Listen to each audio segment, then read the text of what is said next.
Hello! You already save a lot of money every year thanks to our videos, so save on car parts too. Buy them on the Mr. Auto app. Shipping is free! Turn your engine off. Pull up the handbrake. Bring the spurs towards the end of the windshield wiper arm by pushing downwards. While holding onto the windshield wiper arm, slide the rubber wiper off.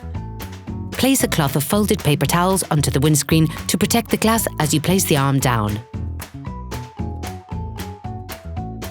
To put in place the new wipers, slide them down to the arm of the wiper, then using your fingers, push upwards and clip it into place.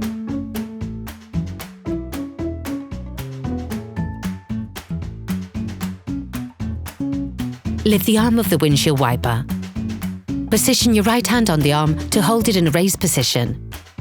With your thumbs, apply pressure to unclip the rubber wiper. Position the new wiper so that the small fixing bar is located in front of the hollow used to house the wiper. Once again, holding on to the arm of the windshield wiper, apply pressure towards you to reclip the new rubber wiper. Operation completed.